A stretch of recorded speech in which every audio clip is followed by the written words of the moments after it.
अखेर शक्तीपीठ महामार्ग रद्द करण्याच्या हालचाली सुरू झाल्यात। शेतकऱ्यांचा त्याला तीव्र विरोध आहे आणि त्याच्यामुळे शासन आता या सगळ्या प्रकरणात गंभीर झालेला आहे। 12 जिल्ह्यांमधून जाणारा हा प्रस्तावित महामार्ग आहे जो रद्द होण्याची शक्यता आहे। शेतकऱ्यांसह प्रमुख राजकीय नेत्यांनी सुद्धा याला विरोध दर्शवला।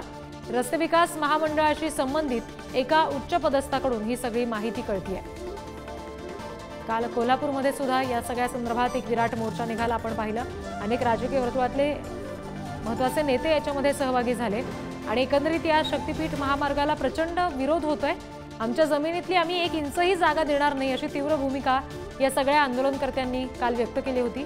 साधारणपणे 12 जिल्ह्यांमधून जाणारा हा शक्तीपीठ महामार्ग आहे ज्याला शेतकरी आणि प्रमुख राजकीय नेते विरोध करतायत। पण या सगळ्याच्या पार्श्वभूमीवर आता शासन सुद्धा गंभीर झालेलं आहे आणि अखेर शक्तीपीठ महामार्ग रद्द करण्यासाठीच्या हालचाली सुरू आहेत अशी माहिती सध्या आपल्यापर्यंत पोहोचतेय। आणखी अपडेट्स आपण घेणार आहोत। प्रतिनिधी शेखर पाटील आपल्याशी जोडले गेलेले आहेत। शेखर, कशा पद्धतीने नेमकी ही प्रक्रिया असू शकते? शेतकऱ्यांनी जो काही मोर्चा काढला त्याला यश येऊ शकतं असं म्हणता येईल का?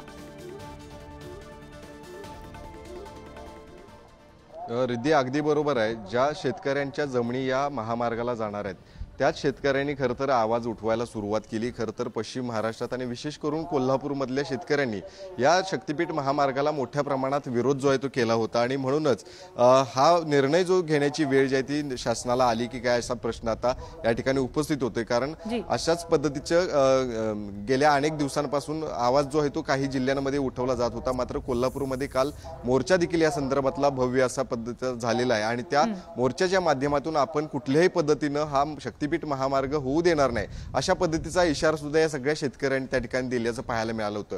आणि त्यानंतर खऱ्या अर्थानं शासन जे आहे ते हा शक्तीपीठ महामार्गच आता रद्द करण्याच्या हालचाली करत आहे अशा पद्धतीची माहिती मिळताना पाहायला मिळते। रस्ते विकास महामंडळाच्या एका उच्च पदस्थ व्यक्तीकडून खरं तर ही माहिती जी आहे ती मिळालेली आहे। त्यामुळे नक्कीच एकीकडे शेतकऱ्यांचा जो मोठा विरोध आपल्याला गेल्या काही दिवसांपासून सुरू असलेला पाहायला मिळालेला आहे। जवळपास 12 जिल्ह्यातून रिद्धी हा महामार्ग जो आहे तो जाणार आहे। मध्ये शक्तीपीठ असू देत, महत्वाची तीर्थक्षेत्र असू देत, महत्वाची देवस्थानं जी आहेत ती ह्या महामार्गाला जोडली जाणार आहेत आणि त्याच महामार्गाला खरं तर आमचा सर्वांचाच विरोध आहे अशा पद्धतीचं शेतकऱ्यांनी म्हटलेलं आहे। हा शक्तीपीठ महामार्ग केवळ आणि केवळ गोव्याच्या फायद्यासाठी असं देखील त्या ठिकाणी सांगण्यात आलं होतं आणि म्हणूनच याला तीव्र विरोध शेतकऱ्यांचा होता।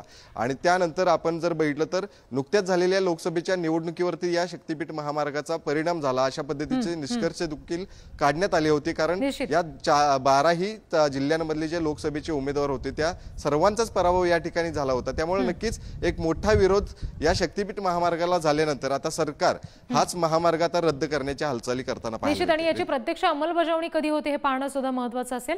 शेखर, धन्यवाद दिलेल्या सगळ्या तपशिलांसाठी।